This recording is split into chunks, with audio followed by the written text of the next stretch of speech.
ნაყოფიერი, ძალიან კარგი, ძალიან ისეთი სახელმძღვანელოს რო წაიღებთ, ისეთი სტუმარი მყავს, ამ ტრადიციას არ ვღალატებთ. ჟურნალისტი გიორგი აბაზაძე არის ჩვენი სტუმარი, რომელიც ჩემი კონკრეტულად, ჩემი ძალიან დიდი ფავორიტია.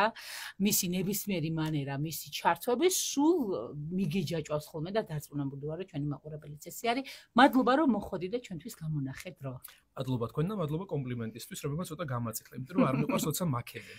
რატო არ გიყვარს როცა გაქებენ? ხო, არ ვიცი, რაღაცნაირი კომპლექსი მემართება. მე ჩემი ჩემს გარეშე ილაპარაკო, ვიდრე მე უსმენ და იმას. კი ბატონო, შენს გარეშეც მაშინ გეტყვი, რომ ჩვენ ტელევიზიაში ბევრს ვლაპარაკობთ და ძალიან გაქებთ, მაგრამ შენი საქმიანობის შექება ჟურნალისტისთვის რაღაცნაირი სტიმული არის, არა? სტიმული არის და განსაკუთრებით როცა გაქებს აი მაყურებელი. როცა სხვა გიყურებს და ის გაქებს, აი მაშინ გაქვს რაღაცა ენთუზიაზმი გემატება კიდევ უფრო მეტად. რა თქმა უნდა, თან ახლა ისეთი პერიოდი არის სუმიდა, რომ ისეთი სტუმრები შევარჩიო, რომ აი აბიტურიენტებისთვის ვინც წელს აბარებს და ირჩევს ჟურნალისტიკას, რომ რაღაცნაირად გავუმარტივოთ ეს გზა და ამიტომ ძალიან დიდი მადლობა კიდევ ერთხელ რომ მოხვედი. დავიწყოთ სულ თავიდან, როდის აირჩიე ჟურნალისტიკა, როდის მიხვდი, რატომ მიხვდი და ასე შემდეგ. ესე იგი, ეს იყო დაახლოებით 5 წლის ასაკში. მართლა? ერთ-ერთი წამყვანის მისალმება და დამშვიდობება ძალიან მომეწონა. ეს იყო იმენის არხზე, მაშინ. და ეხლა მან პოლიტიკურ თემების შინაარს ვერ ხვდებოდი, მაგრამ მანერა გავიმეორე. მივესალმე მაყურებელს, დავემშვიდობე და ვაქცია ეს ტელევიზიობანა ჩემს საყვარელ თამაშად. ესე გრძელდებოდა წლები. მე სახლში გავაკეთე მინი ტელევიზია, მქონდა ჩემი სტუდია. ჩარჩო, ხო? რაღაცა ისე. და 11 წლის ასაკში მივედი ქუთაისში ადგილობრივ ტელეკომპანია რიონში და გავხდი საბავშვო გადაცემის წამყვანი. შენით მიხვედი, მითხარი, რასით ამ ამაზეა. ესე იგი, ჩემი ოცნება იყო ტელევიზია. თუ სადმე დავინახავდი ჟურნალისტს, სულ იქით გავრბოდი, ან ავტოგრაფს ვთხოვდი, ან ვუყურებდი. და გამოცხადდა ერთ დღეს ტელევიზორს როცა უყურებდი, რომ მიღება აცხადებდა საბავშვო სტუდია მიღებას და ჩემს სიხარულს არ ქონდა საზღვარი, რაცა დამირეკეს. და ესე გაგრძელდა დაახლოებით 6 წელი ვიყავი საბავშვო გადაცემაში, მე გავხდი სტუდენტი ჩავაბარე ჟურნალისტიკაზე. რა თქმა უნდა. და სულ მეუბნებოდნენ, რომ აი რატო აბარებ ჟურნალისტიკაზე? ანუ ეს ხო პრაქტიკულად უკვე იცი, მაგრამ ფიქრობდი ხა გეოგრაფიულზე როგორ ვისწავლო, ან ისტორიულზე როგორ ვისწავლო, რაც მაინტერესებს პრაქტიკულად, ის მინდა ვიცოდე თეორიულადაც. დავრჩი ისევ რიონში, მუშაობდი სხვადასხვა პოზიციაზე, მათ შორის საინფორმაციო გამოშვების წამყვანად. მე ერთ დღეს მეორე კურსზე ვარ და გამოცხადდა კონკურსი აჭარის საზოგადოებრივ მაუწყებელში. 19 წლის ასაკში ვიყავი და იქ მოულოდნელად დამიძახეს და დამამტკიცეს წამყვანად. მე ორ ქალაქში ვცხოვრობდი ერთდროულად, თან სულ ამბობდი, რომ აი ლექცია არ გამიცდენია თქო. მე ისე მოხდა, რომ აი თელი ზაფხული ვმუშაობდი, მაგრამ აი სექტემბრიდან გადამიყვანეს შაბათ-კვირის გრაფიკზე და წამყვანი ვიყავი და შაბათ-კვირას ჩავდივდი ბათუმში მიმყავდი და მე გავარბოდი ქუთაისში ლექციას ვესწრებოდი. ნამდვილი ჟურნალისტის რეჟიმი გქონდა რა, ამოსუნთქვის გარეშე. ჟურნალისტიკა ეს არის ცხოვრების რიტმი, მუდმივი ძიების და განვითარების პროცესი. შენ თავიდანვე ხვდები ამ პროფესიაში, ან მოგწონს, ან არ მოგწონს. ჟურნალისტიკა არ არის გასაპრანჭი პროფესია, განსაკუთრებით ახლა ნიუსის ჟურნალისტიკა. ეხლა რაღაცა ისეთი შემეცნევითი გადაცემა, გასართობი პროდაქშენი კიდე სხვა ხასიათისაა, მაგრამ აი ნიუსს აქვს თავისი დადებითი და უარყოფითი მხარეები. და შენ როდის მიხვდი, რომ აი უშუალოდ აი ნიუსი გაინტერესებს და აი ეს არის შენი, ხო ეს თავიდანვე, როცა თამაშობდი ნიუსს. პოლიტიკოსობანას თამაშობდი მაშინ, მაშინაც პოლიტიკური ჟურნალისტი იყავი და ხო, აი მაშინაც ვიყავი პოლიტიკური. ყველა ჟურნალისტი ვიცოდი, ყველა პოლიტიკოსი ვიცოდი. რა მაგარი. აი ეგეთი თავის პროფესიაზე შეყვარებული უკვე ბავშვობიდან მართლა პირველად საინფორმაციო გამოშვებას. აი რატო უყურებდი არ ვიცი, მაგრამ ვუყურებდი საინფორმაციო გამოშვებას. ახლა შეიძლება რომ დამაჯინო აღარ ვუყურო იმ ინტერესით როგორც მაშინ, მაგრამ მაინტერესებდა. და ვისწავლე როგორ უნდა წამეყვანა, თუნდაც როცა ვთამაშობდი საინფორმაციო როგორ უნდა წამეყვანა. ეს სარკე შეყურება და იქ გადაცემის წაყვანა, მე რომ ძალიან დიდ ჟურნალისტიკაში გეხმარება, ეს მართლა ესე არის? კი, დამეხმარა სხვათა შორის და აი ქუთაისში როცა ვმუშაობდი, იქ ჩვენ სოფლიოს არ ვიყენებდით. და მე შემეძლო მაგალითად გრძელი ტექსტები პირდაპირ ეთერში წამედი საინფორმაციოში სუფლიორის გარეშე. კი, ამით ცნობილი ხარ, ოღონდ თემა მიეცი და მე დადარჩენი თვითონ იცის. ესე ცნობილი ხარ კი ბატონო, მაგრამ ეს შენ ახლა დაგიწყია 5 წლიდან და ამიტომ ახლა ისეთი სტაჟი გაგდაგროვილი. კამერასთან ურთიერთობა დავიწყე უკვე 11 წლის ასაკში და აი კამერა ისე მიყვარს, აი ზოგი რომ ამბობს, რომ აი სცენის მტვერი მიყვარსო. კამერის მიღმა ჩემთვის არის მაყურებელი, ველაპარაკები როგორც ცოცხალ ორგანიზმს. რომე პირდაპირ ეთერი ჩაწერა, აი რომელი პირდაპირ ეთერს აქვს თავისი ხები. აი პირდაპირ როცა ვარ რაღაცა და აუცილებელია რომ ჩაწერო იმიტაცია, იმიტომ რომ ვერ ხერხდება პირდაპირ ჩართვა. მან და მაინც არ მიყვარს. მირჩევია პირდაპირ ეთერში. მას აქვს სხვა ხიბლი. რა ადრენალინი არის ასეთი, აქვს ამას თავისი რაღაცა. კი, აი, თავისი მოხდა. იცი რომ იმ მომენტში გიყურებს მაყურებელი, იმ момენტში გაქვს პირდაპირი კონტაქტი. ხო, მაგრამ აი შენის შნის და შეცდომის გამოსწორების უფლებაც რო არ გაქვს. პირდაპირი სხვათა შორის მაგის ლავირების საშუალებას გაძლევს. ხო, რომ გამოასწორო. ხო და იქ რო იცი რომ აი 100 ბგერაც კი შეგეშალა, აუცილებლად 5 ჯერ უნდა ჩაწერო მე. გასაგებია, მართალი ხარ, უფრო მარტივი მკუთხით არის. ტელევიზია კიდევ უფრო პატიობს შეცდომებს ვიზუალურად, რადიოში ამას შეიძლება ვერ მოახერხო, ხო. ცხადია, ტელევიზია კი პატიობს რაღაცებს. თემა, როგორ იმზადები თემისთვის, იმიტომ რომ ისე არ იკრიკებ ხოლმე წყალივით და ისეთი მზადა ხარ ამ ყველაფრისთვის, ხო ძალიან ბევრი არის და ეს სპექტრი რაღაცა უდიდესია. როგორ იმზადები? სხვათა შორის დიდი ხნის ადრე არ ვემზადები, იმიტომ რომ მაგალითად ერთ-ერთი წამყვანი მეუბნებოდა რომ როცა დაგირეკავ ჩართვის წინ, აი როგორ გავაკეთოთ საკადრო ტექსტი, სულ მეუბნები მაცალი არაფერი არ მაქვს და დაიწყებ ჩართვას და აღარ ასრულებ. არ ვიცი, არ დიდი ხნით ადრე არ ვემზადები მაგალითად. უცებ ახდენ ლავირებას მაგალითად ერთ სიტყვას ჩაიჭერ, აი როცა წერ რესპონდენტს ერთ სიტყვას და იმაზე შეგიძლია უკვე ააგო ტექსტი. ეს ალბათ უკვე გამოცდილება გასწავლის დროთა განმავლობაში და ნიუსის ჟურნალისტიკასაც აქვს ეს დადებით. აი ვისაც უმუშავია ნიუსში და მერე მიდის სხვა გადაცემაში, ყოველთვის უფრო კარგად ცურავს ამ პროფესიაში, იმიტომ რომ როცა კარგად წერ, მერე უფრო კარგად ცურავ და შეგიძლია უფრო გაშალო ფრთები. შენ გადასარევად ცურავ, გიორგი, თუ ამას ცურვა ქვია, ნამდვილად გადასარევად ცურავ. მაშინ გითხარი ხა თუ ყავს, აი თუ არსებობს ფავორიტი რესპონდენტები თუ ყველა ერთია თუ აი როგორ ფილტრავ ამათ თუ აი გიხარია რომ დღეს კარგი რესპონდენტები მყავს და კარგად წავა დღე თუ ეგეთი რამე ხდება არა იცი რა აი მაგალითად დღეს რომ ამ სიუჟეტზე მუშაობ მაყურებლისთვის ასოცირდები შეიძლება ამ თემაზე ხვალ სხვა თემაზე მუშაობ და გუში რა გავაკეთე აღარ მახსოვს ახლაც არ მახსოვს გუში რა გავაკეთე მაყურებელს ხო ალბათ მაყურებელს შეიძლება უფრო ახსოვდეს კიდე და მე უფრო არ მახსოვს იმიტომ რომ ეხაც მაგალითად გამოვიპარე გადაღებაზე უნდა წავიდე, სიუჟეტი უნდა მოვასწრო და მე ჩართვაზე გავრვივარ და ყოველ დღე იმ ადრენალინით იღებს სიამოვნებას, ყოველ დღე მაინც გეხალისება ეს ყველაფერი, ყოველ დღე მაინც შენია ეს ყველაფერი თუ ყოფილა დღეები რომ აი აღარ გინდა ეს ყველაფერი. ყოფილა, როცა და ზოგადად ბევრჯერ მქონია მაგალითად რომ მივხვდი რომ რაღაცას როცა ამოვწურავ, იქ აღარ უნდა გაჩერდე რომ შეწყვეტ ჭაობში დაიშვე და ამიტომ ცოტა შორს უნდა წახვიდე. მაგრამ ეს ნიუსშიც არის ამოწურვა? შენს თავს ყოველთვის რაღაცაში ამოწურავ. არ შეიძლება ადამიანი 30 წელი ერთი და იგივე საკეთებდე. ან იმ ერთ და იგივე ადგილზე რაღაცა სხვადასხვა პოზიციაზე უნდა იყო მაშინ. ნუ მქონია ეს სამსახურშიც ხშირად აი აღარ მინდა დავუშვათ, მაგრამ სამსახურის კართან თავდება ყველაფერი. შევდივარ აუცილებლად გაღიმებული, იშვიათია თურმე დავინახავს რომ არ ვიღიმი რაღაცა მჭირს. და როგორ გაქვს ამხელა ან პოზიტივი ან ენერგია რატო გაქვს ამხელა? იმიტომ რომ ვცდილობ რომ ცუდ განწყობაზე ვარ ეს არავის არ უნდა ვაგრძნობინო, იმიტომ რომ სამსახურს მიღმოვ ყველაფერს და ანუ სამსახური ერთ სამსახური. რა არის? აი ეხა კიდევ ერთხელ გავმეორდები რომ აი მინდა მე სტუდენტი ვარ და ჟურნალისტიკის ფაკულტეტი და მეც ესე ამოჩემებულად მინდოდა, მაგრამ შენი თქმის არ იყოს, ეგრევე მივხვდი რომ ჩემი ეს არ იყო. აი ახლა ხო სტუდენტ ჯერ 16 და 17 წელსაც შეიძლება ვერ მივხვდე რომ ეს შენი არ არის.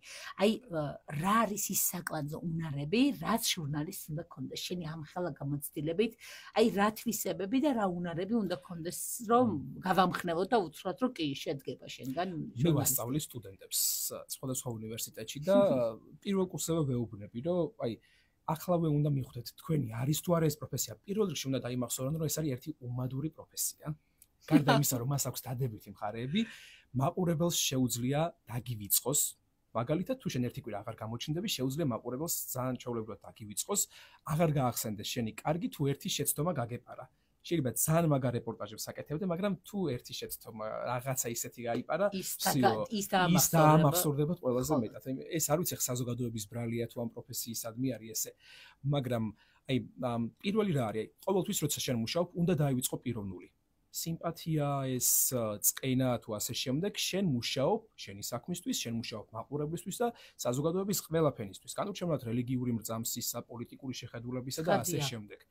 ჟურნალისტიკა ეხა სამწუხაროდ დღეს ტრანსფორმირდა, ესე რომ ვთქვათ, გააუპატიურეს კიდეც, რაც იყო რაღაცა მისი საწყისი და ცოტა დაამახინჯეს ჟურნალისტური გაგება და საზოგადოების გარკვეულ ნაწილში მაგალითად აღარ უყვართ ჟურნალისტები. ანუ ჟურნალისტიკა ვიღაცისთვის ასოცირდება ინტრიგნობასთან და ასე შემდეგ. ხო, ეს არ არის ჟურნალისტიკა. ჟურნალისტიკა არ ეძებს, აი თვითონ ნიუსის ჟურნალისტი, ხო?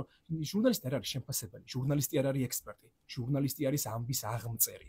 ამბავი უნდა მოუყვე მაყურებელს. ჟურნალისტიკა ეს არის ამბის თხრობა, ვაფშე ვსეუბნები სტუდენტებს. ეს პროფესია იარსებებს იქამდე, სანამ იარსებებს ეს სამყარო, ანუ ჟურნალისტიკა არის ამბისცხრობა, სანამ იარსებებს ამბისცხრობა, იარსებებს ეს პროფესია. ხო, ამბისცხრობა იარსებებს, სანამ ეს სამყარო იარსებებს, ყოველდღე რაღაცა ამბავი მოხდება. ასე არ არის აღქმული ახლა ჟურნალისტიკა, ხო? ასე აღარ არის, ხო, ახლა საზოგადოება თუ გარკვეული ფენა საზოგადოების გავალდებულებს შენი აზრის დაფიქსირებას და მეც რა ვიცი ჟურნალისტიკაზე რო ჩავაბარე, პირველი მითხრეს ეს ჟურნალისტიკის გურუება, რომ შენ არ უნდა შეგეტყოს შენი ასე ვთქვათ გემოვნება თუ შენი სურვილები თუ შენი ემპათიები თუ სიმპათიები. შენ უნდა იყო ნეიტრალური და შენ უნდა იყო ყველასთვის ერთი ხარ, რაც შენ თქვი. ეხლა შეიძლება რაღაცა კონკრეტულ კომპანიას კონდეს თავისი სარედაქციო პოლიტიკა და შენ მუშაობ კონკრეტულად იმ სარედაქციო პოლიტიკის ქვეშ, მაგრამ ეს არ ნიშნავს შენს პარტიულ კუთვნილებას, შენ აკეთებ შენს საქმეს და სულ ვეუბნებ სტუდენტებს, რომ არასდროს არ შეაფასოთ თქვენი კოლეგის საქმიანობა. შეიძლება რაღაც კონკურსზე გახვიდე და ხშირად ხდება ესე, გაფასებინებენ ვიღაცის სიუჟეტს. ეს არის მაგალითად სიმახინჯე. მართლა ეს რაღაცა ოქროს წესია, რომ არ უნდა შეაფასო. არ უნდა შეაფასო, ხო. არც სადებითად არც უარყოფითად. არა, თავი უნდა შეიკავო კოლეგის შეფასების. მართლა? იქნებ კარგად შეაფასებ. ეხლა თუ ჟიური ხარ მაგალითად და რაღაცას გთხოვენ კონკურსში, ხო, მაგრამ შენ როცა ღებულობ მონაწილეობას და ვიღაცის შეფასებას გთხოვენ, ცოტა ძალიან ისეთია რა. არ არის თქვენი ეთიკისთვის არ არის გასაგებია. ამ ნიუსის ჟურნალისტები აი წარმომიდგენენ რომ ბევრი ერთად მთელ დღეს ერთად ატარებს. რაღაც არის ეგ თუ ჩემი წარმოდგენაა რომ იცი როგორია დღე არის ნიუსრუმში ქაოტური. როგორი არის? აი დილით მიდიხარ გაძლევენ თემას, ან შეიძლება სამსახურში არ მიხვიდე წინა საღამოს თემა მოგცენ და დილით უკვე გადაღებაზე უნდა იყო. მირბიხარ თუ ჩართვა გაქვს მაგალითად შეიძლება შემთხვევით მოგიწიოს შენი სინქრონის მოჭრა ან გადაღებაზე ხარ და ურეკავ იქ საეთერო რეკავ შესაბამისთან და გიჭრიან ამ სინქრონებს და შეიძლება საღამოს დაბრუნდე მაგალითად სამსახურში. ან შეიძლება ვერ დაბრუნდე. ან შეიძლება ვერ დაბრუნდე. შეიძლება დილით წახვიდე აქციაზე და საღამოს აქციიდან წახვიდე სახლში. ახალი დაუჯახებული ვიყავი და ეს ნოემბერ-დეკემბრის აქციები იყო, რომ მივედი სამსახურში დილით 10 საათზე, მეორე დილის 8 საათზე მივედი სახლში და ჩემი ცოლი ვერ მიხვდა. რა ნორმასთან მქონდა საქმე. ესე არის ხო, ეს არის ჩვეულებრივი საქმე. და მოგწონს შენ ეს ყველაფერი და ამაში ხარ. სხვათა შორის აი დაბარცხნილ სიუჟეტებზე მეტად მიყვარს მოვლენათა ეპიცენტრში ყოფნა. იქნება ეს აქცია თუ ხმერთა დაგვიფაროს და სტიქია, რომელიც ხშირად ყოფილა მაგალითად. გირჩევნი რომ იქ იყო. უფრო იცი რა არის, მაყურებელს უფრო აინტერესებს ამბები იქიდან, ვიდრე მაგალითად დროშის ფონზე დავარცხნილ ფონზე ჩაწერილი თემები, ეს არის უფრო ყურებადი ეს. და რისკი, რომელიც შენს სიცოცხლის რისკი რომ რაღაც დაგიზიანდება, ეს რო არსებობს, მაგ დროს არასდროს არ გამიცვლი, აი გავიწყდება და მეერე დავფიქრებულ ვარ, სად ვიდექი იმ დროს. ერთხელ ისეთ ადგილზე ვიდექი, მიწამ ჩაიტანა ოჯახი და იმის ქვეშ იყვნენ ადამიანები მოყოლილი, მეერე გავაცნობი, ერე სად ვიდექი. მაგრამ იმ მომენტში ერთადერთი რასაც ვფიქრობ, მაყურებელს მოვუყვეს სწორად ამბავი, იმიტომ რომ შენი ემოცია არსად არ უნდა ჩანდეს.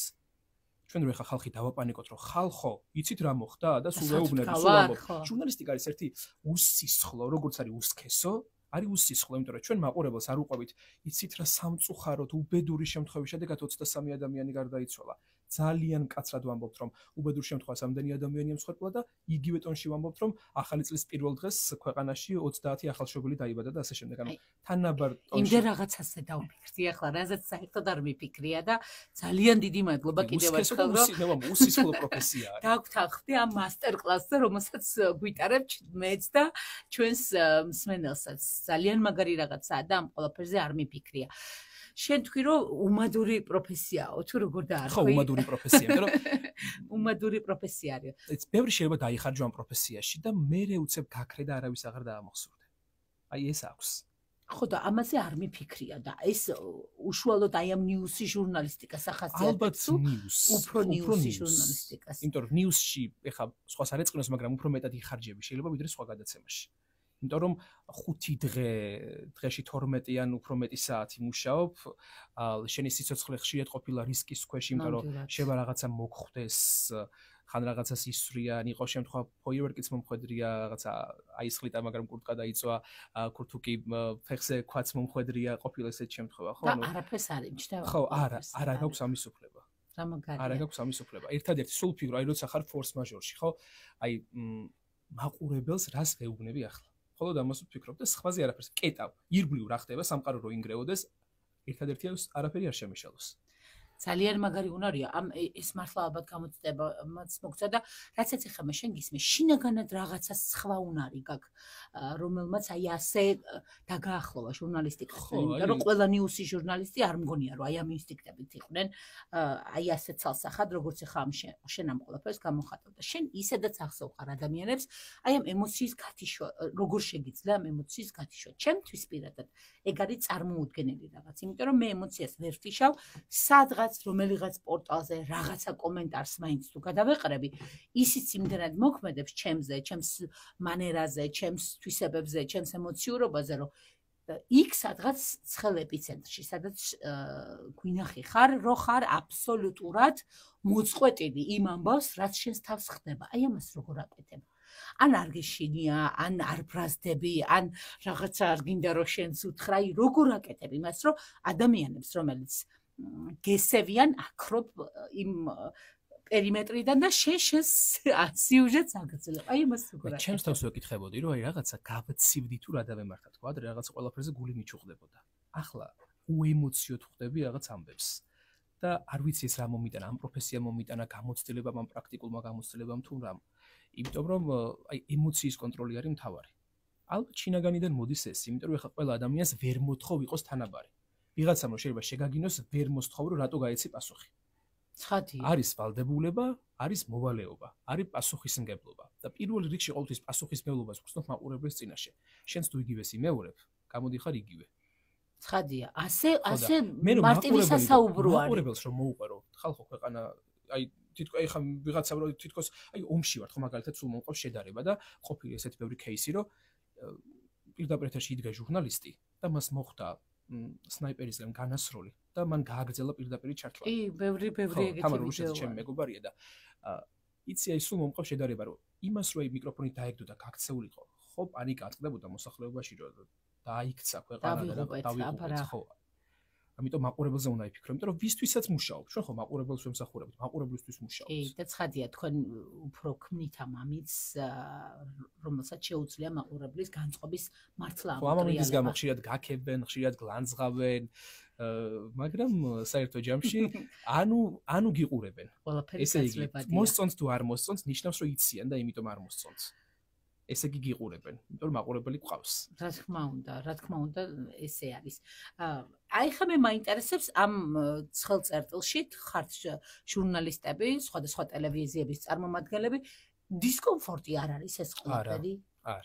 აი ეგ სულ მაინტერესებდა, აი წარმომიდგენია რომ ცოტა შორს დგახართ ერთმანეთისგან, თუ პირიქით ერთად ელოდებით, თუ აი თელ დღეს ატარებთ ხშირ შემთხვევაში ერთად, ხო? თელ დღეს კი და მე ეხა არ ვიცი თუ ვინმეს დაეწყო ეს პიროვნული დისკომფორტი მაგალითად. ეხა ცალკეულ ინდივიდებს ვერ ავიღებ, მაგრამ მე ვისთანაც მქონია შეხება და მაქვს დღემდე მაგალითად არ მიგზნია პირიქით. ჟურნალისტი აი ზაღლის ყავს არ დახევს. ისე ჟურნალისტი ყოველთვის იცავს ჟურნალისტს.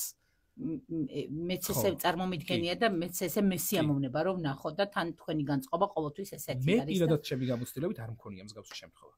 შეიძლება იყოს ინდივიდუალური და ეხა თავს ვერ დავდებ რაღაცა შემთხვევა თუ ყოფილი. ესე იგი არ არის ცარი წარმოდგენა. იცი რა სულ ეუბნები და აი მაგალითად ხვალ შეიძლება ის ადამიანი იხილოს სხვა მედიაში. რა თქმა უნდა, გამორიცხული არაფერია. მე მიხილონ არაფერია. სხვა მედიაში, ასე რომ ისეთი რამე არ უნდა გააკეთო, მე შენი თავის რო შეგრცხვეს. ხო, მთავარი ეს არის ყველა პროფესიაში, რა ხო, თქმა უნდა, რომ შენს თავთან იყო მართალი და ნუ ცხადია ეს გეხმარება ეს ყველაფერი. ჟურნალისტიკაც ეს არის უნარები. აი რაღაცა უნარი უნდა ქონდეს. თავიდან ბოლომდე ჟურნალისტიკას ვერ ისწავლე. უნარის განვითარება შეგიძლია. მაგრამ ეხა შეიძლება კაცო უკეთესი ენების მიმართულებით ქონდეს უფრო კარგი შესწავლის ვიდრე კარგი ჟურნალისტი დადგე. შეიძლება 5 ევნას ფლობდე, მაგრამ სიუჟეტი ვერ გააკეთო. მესმის, რა თქმა უნდა ეს არ ნიშნავს რომ ვიღაცას თუ არ შეუძლია ჟურნალისტიკა, ის უნაროა სხვა მიმართულებით, მაგრამ ჟურნალისტიკას სჭირდება სხვა უნარი. ან გინდა, ან არ გინდა. შეგიძლია, ანუ ეს არის მე უკვე რაღაცას განავითარებ, ხო იქ მეტყველება არის, წერის სტილია, მაგრამ თუ არ შეგიძლია, ფუნდამენტი ეს უნდა გქონდეს. რამდენად მნიშვნელოვანია შენთვის, ხა შენთან გახლავს ყოველთვის ოპერატორი, ხო? აი რამდენად მნიშვნელოვანია რომ მასთან იყო ჰარმონიაში და კარგ ურთიერთობაში. თუ არც ეგ აღარ არის მნიშვნელოვანი. აუცილებელია, იმიტომ რომ აი ხშირად როცა გადაღებაზე მიდიხარ, არა გაქვს აი ყველა კადრი გინდა რომ მოხდეს. და აი ოპერატორთან ერთად როცა გადიხარ გადაღებაზე, მაგალითად ოპერატორი გეკითხება, სად მივდივარ და რა გჭირდება. მე მას უკვე ყოველ წუთს იქ აღარ ვეუბნები ის გადამიღე ოპერატორმა იცის რა კადრი უნდა გადაგიღოს რა ამბავი ხდება ოპერატორს აქვს კარგი ოპერატორი სხვათა შორის ხშირად ჟურნალის ჯობს იმიტომ რომ ხანდახან ოპერატორი გაგუშვია მხოლოდ გადაღებაზე მას შეუძლია კითხვა დასვას შეულებრივად და ამბავი დაიჭიროს ჟურნალისტი გარი ამბისთხრობა და მთავარია სწორად მოიტანო ამბავი მეტი არაფერი და სწორად დაინახო ეს კადრითაც შეგიძლია ამბავი სიუჟეტი მაგალითად შეგიძლია გააკეთო სინქრონის გარეშე მაგალითად არ ჩანდეს არავინ და კარგი კადრებით შეულებრივად ააწყობ რეპორტაჟს ეს უკვე ოპერატორის დამსახურება. თქვენი ტანდემი აუცილებელია რომ იყოს ჰარმონიაში. აი თუ გქონია ეგეთ შემთხვევა რომ არ ლაპარაკობდა შენ ენაზე ოპერატორი და გქონია რაღაც დისკომფორტი თუ ეგეც დაძლევადია. შეიძლება იყოს ხო რაღაცა, მაგრამ შეგიძლია მიუთითო. და ეგ არაა პრობლემა. გამოასწორეს. ნუ დირიჟორი მაინც შენახარ, ხა შენახარ ხელმძღვანელი, შენახარ ხელმძღვანელი, შენახარ რეჟისორი, შენიცი რა გინდა და ვინ გინდა. რამდენი ხანი ფიქრობ რომ იქნები ამ ნიუსში და ამ რეჟიმში? თუ ვიცი. არასდროს არ ვიცი, სად ვიქნები მაგალითად სექტემბერში. სად ვიქნები ზაფხულში და დიდი ხნით ადრე ვერაფერს ვერ ვგეგმავ. სულ ვამბობ რომ რაღაცა ყოველთვის სრულდება. უცებ გინდება რაღაცა და კი და აუცილებლად არ ვიცი ხომ მშულდოსანი ვარ ზოგადად და მიზანში ვისვრი თუ რაც მინდოდა ყოველთვის ისე გავაკეთე თუ ისე წავიდა. დამაგარია. ხო და ფიქრობ რომ ანუ არ უნდა გაჩერდე, იმიტომ რომ როცა ხა მე ვარ მაგალითად ყველა მეუნება რომ აი რა გეჩქარება მაგალითად 26 წლის ასაკში გავხდი დოქტორი მაგალითად და რა გეჩქარებოდაო. ფიქრობ რომ ყველა წუთი უნდა გამოიყენო ამ ცხოვრებაში. დროსადა გაქმა ყველაფრის. გახდი დოქტორი, გახდი мама, გახდი ხოლმე უღლე. ჯერ არა. ხო გახდი ყველაფერი ერთად ერთ დღეში. როგორ აკეთებ ამ ყველაფერს? აი мама რო გახდები მე ცოტა მოგიწევს ტემპის. ეხლა უკვე ფიქრობ, რომ აი დრო უფრო ხო ოჯახს უნდა დავუთმო ვიდრე ამ რაღაცებს. აკლი ხარ ჩემს მეუღლეს? მართლა? შენი მსხალწარწილში ფიქრობ თუ მე გაკლია რომ გამოდის. არა, თან შუაში როცა დრო მაქვს, მაშინ წერი. მართლა? ხო, აი და შუაბაგეთად და ეს გაკლიათ ერთმანეთი და ეს პროფესია სტაცებს ასე ვთქვათ ოჯახს ხო და ამიტომ ფიქრობ რომ ცოტა გადახვიდე იმაში. შეიძლება ეხლა სხვა რეჟიმში იმუშაო მაგალითად და ტელევიზიაში დარჩე, მაგრამ ხო ანუ ყველა ეტაპი გჭირდება განვითარებისთვის. და მე ვფიქრობ რომ ყოველთვის ვამბობ რომ არაფერზე არ მწყდება გული, კარგი იყო თუ ცუდი იყო წინა წლებში, მე ვფიქრობ რომ ეს იყო აუცილებელი რომ მიგეღო გამოცდილება და ეს გწვრთნის და გზრდის და გაყალიბებს. კი, მაგრამ აი ეხლა ტენდენცია საქართველოში ისია ყველა პროფესიაში რაღაცა ის ბერდებიან ისეთი ნათქვამია, მაგრამ რაღაცა ადრე სრულდება რა. რაღაცა ძალიან ადრეულ ასაკში ასრულდება, მაგალითად ჟურნალისტიკაც. კი. და პროდიუსერებად გადადიან მაგალითად ის კარგი ჟურნალისტები. ხო და რა? საზღვარგარეთ პირიქით არის, მაგალითად ასაკოვან ადამიანს ნახავ ეთერში. იცი რა, მე მგონია რომ ის იმის შარმის მატარებელი თუ ხარ და მართლა შენსავით თუ გიყვარს ის პროფესია რომელშიც ხარ ძალიან კარგი მოსასმენი და დასანახი ხარ და იქნები ყოველთვის. მე ესე მგონია. კიდევ ერთი რაღაც არის, სულ ამბობდნენ რომ აი ახალგაზრდა არ უნდა იყოს. ესეც ცოტა ისეთი ესა დოგმა იყო რომ აი რატო არ უნდა მიცე ვიღაცას მაგალითად განვითარების საშუალება. ეხა ადამიანი მაგალითად შეიძლება 60 წლის ასაკშიც განვითარებელი იყოს და 20 წლის ასაკშიც.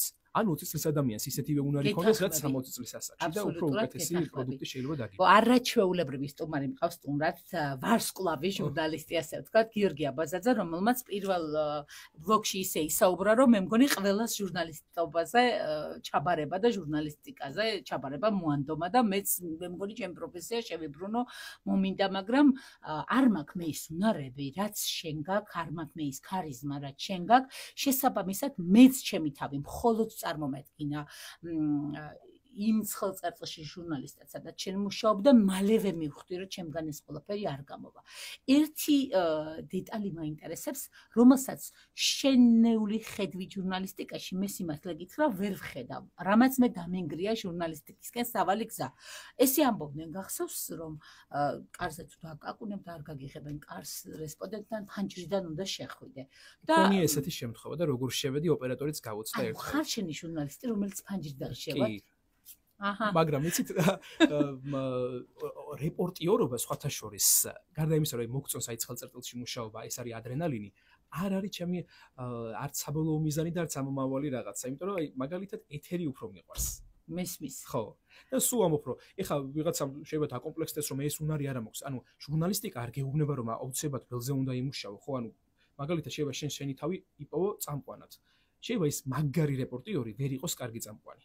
ხო, თავისთავად წამყვანი ვერ იყოს კარგი რეპორტიორი. კი, მაგრამ არ ვიცი რატო იყო რომ ჟურნალისტობა პირდაპირ გქონდა ის ხელწერტილში მუშაობა. მე ხა მაგალითად ყოფილა ესეთ შემთხვევაში პირდაპირ ეთერის წამყვანია 9 საათი არ ამდგარ ვარ ეთერიდან ყოველგვარი მომზადების გარეშე როცა რაღაცა ისეთი ამბავი ხდებოდა მახსოვს ერთხელ ბათუმში კორპუსი ჩამოინგრა და 9 საათი მიმყავდა პირდაპირ ეთერი. ისე რომ ეთერი პაუზა არ ყოფილა ეთერში. და გაუცხოება არ ქონდა, მოგწონდა ესეც და შენი. ხო, რო დასრულდა მე აღვიქვი რამდენი ხანი მიდიოდა ეთერი, თორემ მანამდე შეგრძნება არ მქონდა. ანუ შენ საბოლოო ჯამში გადაინაცვლებ ეთერიდან შეიძლება რომ მოგვევლინო, ანუ არც ეგ არ არის გამორიცხული. ხო, ზოგადად სად იქნები არის, მაგალითად, ხო, ჟურნალისტიკაში უკვე საბოლოოდ ჩემს თავს უკვე აქ ხედავ. აქ ხედავ, ალბათ საბოლოოდ ჩემს თავს, კი ბატონო. ჯერჯერობით ხელწარწყლშია და მე მგონი ახლა აქედანაც მესიჯობს იქ რაღაცა. კი, იმიტომ რომ სამსახურიდან გამოვიყარე, გადაღებაზე უნდა წავიდე, ჩართვა მაქვს, სიუჟეტი უნდა მოვასწრო. როგორ მოახერხე იმ გზის გავლა? შენს მეუღლესთან ერთად, რომელიც თქვენი ოჯახის შექმნით დაგვირგვინდა აი ამ რეჟიმში. იმიტომ რომ ხალის გადმოსახედი ხმე ზუსტად ვიცი, თან იმ ბედნიერ ვარდისფერ დროს რამდენი დროით გჭირდება შენი პარტნიორი. შენ არ ეყოლებ სხვათა შორის შეყვარებული. ხო, რანაირად მოხდა ეგ ყველაფერი, მითხარი, როგორ ფიზიკურად ამ რეჟიმით იმ დოზით ვერ გეცალა, არ მეცალა. როგორ გაიცანი, სად გაიცანი და როგორ გავიცანი აი ზუსტად იქ როცა მე ვიყავი საბავშვო გადაცემის წამყვანი, ისიც იყო ერთ-ერთი მონაწილე, მას არ აურჩევია ჟურნალისტიკა მართალია და იურისტი არის განათლებით. მაგრამ 11 წლის ასაკში ხო, უკვე მაშინ ვიყავით 13-14-ის როცა გავიცანი. ვაუ, რა მაგარია. დღეს ეუბნებოდი რომ აი რაღაც საბავშვო გადაცემებს უყურებდა და ნახე როგორ გამოყავთ ეს ბავშვებიო, მეც რო დავდიოდი როგორ არ მიყვარდაო და ვთქარი იქ რო არ ყოფილიყავი, ხო ვერ გამიცნობდი კამერით ეუბნებოდი. იქ გავიცანი და კარგია რომ შევხვდი და მე წლების შემდეგ რაღაცნაირად დაუბრუნდით ერთმანეთს, როგორ არ ვიცი, მაგრამ გადაიკვეთა ჩვენი გზები და ალბათ ხო. და იცოდა ესე იგი ამ პროფესიის ავკარგიანობა და ამიტომაც გითმობს და გითმენს და გელოდება ყოველთვის, ხო?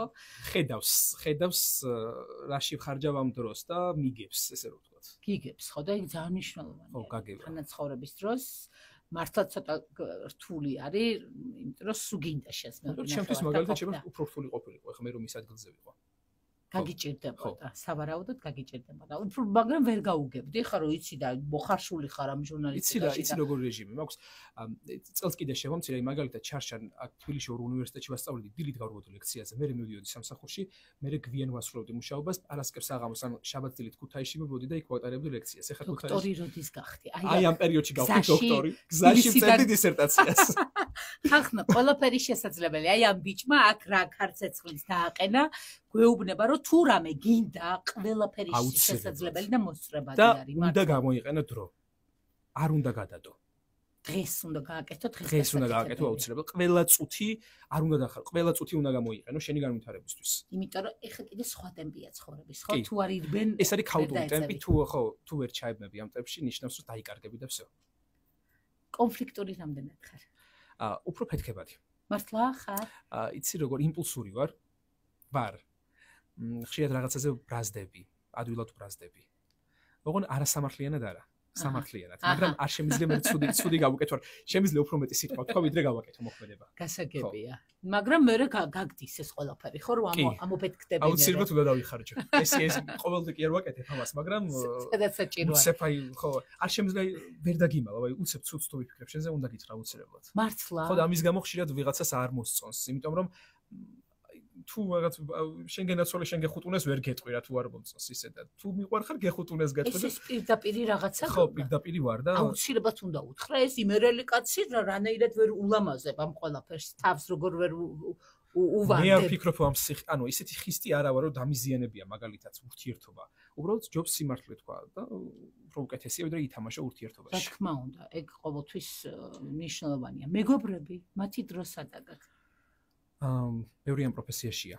შესაბამისად ამ პროფესიამ იცის როდის გცალია და როგორ გცალია. მისვის. შესაბამისად ყველაფერი მოსწრებადია სამსახურის მერე. ყველაფერს ასწრებს. ამიტომ მინდოდა მეკითხა რომ მეგობრებსაც დავხულობ, ოჯახსაც დროს უთმობ, დოქტორი გახდი. ოღონ დიდი დოზით ვერსად ვერ ჩერდები და აი ჩვენთან როდის მოხვალ ქუთაისში ჩავდივარ მაგალითად და აი რაღაცა დროით ყველგან მივდივარ, მაგრამ დიდი დროით ვერსად ვერ ვახერხებ მაგალითად. შენი დასვენება როგორია? აი შვებულება როგორია შენი? აი მე მაგალითად მიყვარს დასვენება პენსიონერივით. მართლა? უნდა დავისვენო სიმშვიდეში. უნდა მოვწყდე ყველაფერს. მე კიდე მეგონა რომ ხმაურ შეჩეული კიდე ხმაური. არა, აი მაგალითად საღამოს ახლა სახში რომ უკვე ტელევიზორი აღარ შემიძლია. გასაგებია. ისე რა 1-5 წლის წინ ესე არ ვიყავი. ახლა უკვე ესე ვარ. ცოტა დავიღალე და დასვენებას ვეძახი სიმშვიდეს. იქ გაკ რელაქსი, სახში გაკ რელაქსი, ხო? სადაც არ გეკითხება, ამდენი ხანი სად ვიყავი, სადა ყველაფერი არის გადასარევად სახში. რა მაგარია.